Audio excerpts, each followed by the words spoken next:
Bismillahirrahmanirrahim. Assalamualaikum warahmatullahi wabarakatuh. Saya Siti Sarifah SAG, Kepala SMA Negeri 2 Sungai Apit, Kabupaten Siak, Provinsi Riau. SMA Negeri 2 Sungai Apit berada di kawasan lahan gambut yang merupakan sekolah yang jauh dari perkampungan dengan jumlah peserta didik yang tidak terlampau banyak, 177 siswa.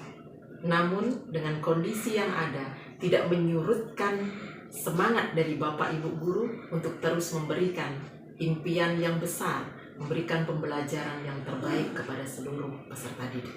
Berdasarkan supervisi dan observasi pada tahun 2021 menunjukkan bahwa Ibu dan Bapak guru SMA Negeri 2 Sungai Apit masih menerapkan pembelajaran konvensional. Ditambah lagi kemampuan IT yang masih terbatas. Selain itu juga belum terpenuhinya secara maksimal sarana prasarana sebagai sumber belajar dalam mendukung proses pembelajaran yang kita harapkan. Oleh sebab itu, saya sebagai kepala sekolah memberikan terobosan yang menjawab semua tantangan ini, yakni dalam program 5P, wujudkan pembelajaran berdiferensiasi. P yang pertama, pembentukan komunitas praktisi bersama ibu dan bapak guru. Tergabung di dalam komunitas tersebut, guru SMA Negeri 2 Sungai Apit, alumni, dan praktisi pendidikan. Komunitas praktisi ini ditetapkan dalam surat keputusan kepala sekolah sebagai pembina, Kacabdis, dan pengawas sekolah. Komunitas ini terdaftar di PMM. P yang kedua, peningkatan kualitas guru atau SDM melalui kegiatan luring maupun daring, pelaksanaan workshop pembelajaran berdiferensiasi, pelaksanaan workshop pemanfaatan TIK dalam penguatan sumber belajar platform Merdeka Mengajar, dan pelaksanaan workshop pengembangan bahan ajar yang mendukung proses pembelajaran berdiferensiasi. Selain itu, peningkatan mutu melalui program quality time bagi setiap guru. P yang ketiga, pemenuhan sarana prasarana penunjang sumber belajar, di antaranya sumber belajar manual, buku literasi, vokasi, program hibah buku, sarana digital, e-book dalam e-pustaka, perpustakaan yang nyaman, dan sarana IT, dan bahan proyek sekolah penggerak bekerjasama dengan paguyuban orang tua dan DUDI, dunia usaha dunia industri. P yang keempat, pendampingan atau coaching guru. Kegiatan ini merupakan praobservasi kepada Bapak Ibu guru. Kepala sekolah memeriksa sekaligus membimbing kesiapan guru dalam perangkat pembelajaran, khususnya desain pembelajaran berdiferensiasi, yang menggambarkan bagaimana guru mampu merancang modul ajar, baik menyusun TP dan ATP dari CP yang tersedia dalam kurikulum Merdeka. P yang kelima, pelaksanaan observasi PBM. Kepala sekolah memastikan guru sudah melakukan asesmen awal pembelajaran melalui angket. Hasil analisa dapat memetakan kebutuhan murid, baik bakat, minat, dan gaya belajar, yang memudahkan guru dalam menerapkan diferensiasi konten, yakni dengan memberikan materi ajar dan tujuan pembelajaran yang diharapkan.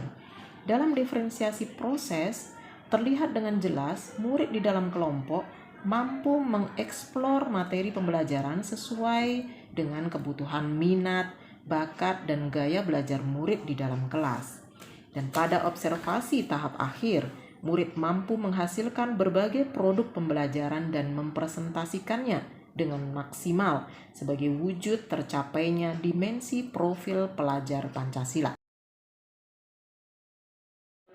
Inilah struktur dan pola keruangan desa, menambah ilmu pengetahuan. Inilah struktur dan pola keruangan desa.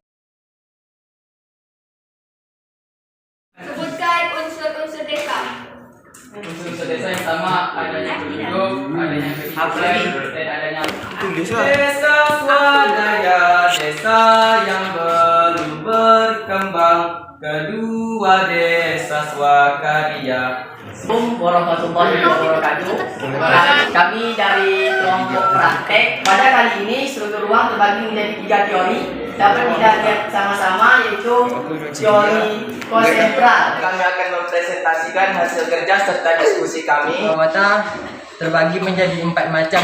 Inilah dia diferensiasi produk yang telah diterapkan oleh Bapak Ibu guru di dalam kelas. Penerapan pembelajaran berdiferensiasi ini terlaksana juga di SMA Terbuka SMA Negeri 2 Sungai Apit TKB Teluk Lanus yang termasuk daerah khusus atau 3T. Terakhir evaluasi dan Ibu dan Bapak guru hebat semuanya. Hari ini kita dalam forum komunitas praktisi SMA Negeri 2 Sungai Apit akan melakukan tahapan yang ke-6 dalam 5P kita, yakni evaluasi dan refleksi. Untuk merefleksi diri saya di waktu saya tampil tadi, yaitu dengan cara menyampaikan saya cepat dan kurangnya presentasi atau berargumennya anak tadi, dan kurangnya kontrol emosi saya. Refleksi diri saya di waktu saya mengajar, masih kaku dalam penyampaian di pembelajaran.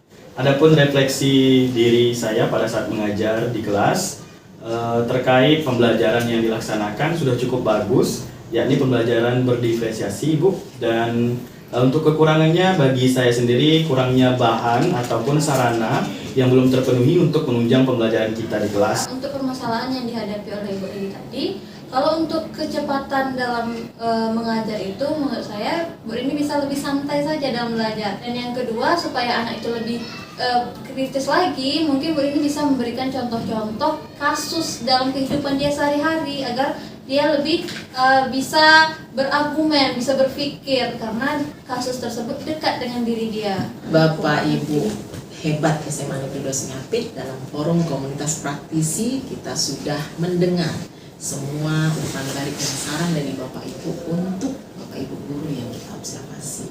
Dan sampailah di ujung refleksi dan evaluasi pada sore hari ini bahwa ada tindak lanjut atau solusi yang kita berikan kepada guru yang bersangkutan. Yang pertama kepada Ibu Rini dan Bu Zulina Harapati, untuk ke depan Ibu berdua bisa masuk ke kelas Bapak Napri Zulirpan untuk menjadi perbandingan dalam pembelajaran berdiferensiasi Ibu ke depannya. Oke, terima kasih. Kita akhiri forum komunitas kita Pak Israel yang membaca hamdalah.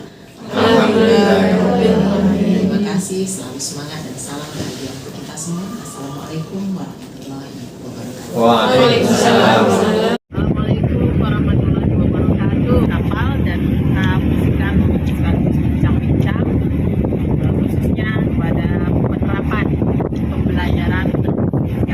pembelajaran yang berdiferensiasi sudah saya coba di fase F kemarin, di mana dalam RPP yang kita susun itu di dalamnya terdapat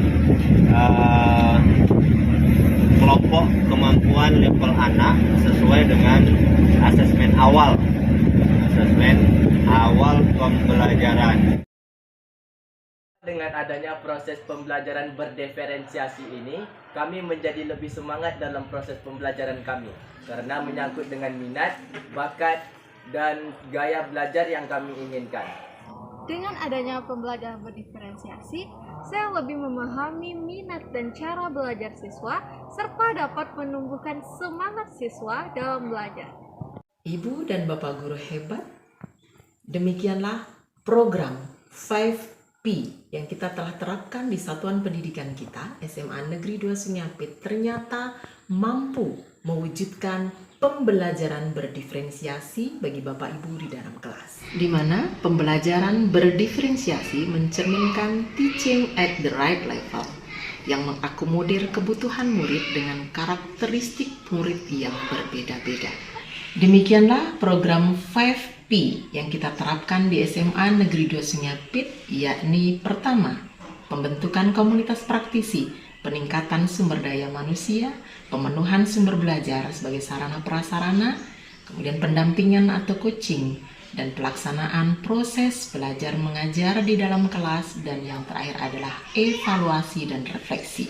Mudah-mudahan bermanfaat dan menginspirasi semua pihak. Terima kasih, salam bahagia untuk kita semua. Assalamualaikum warahmatullahi wabarakatuh.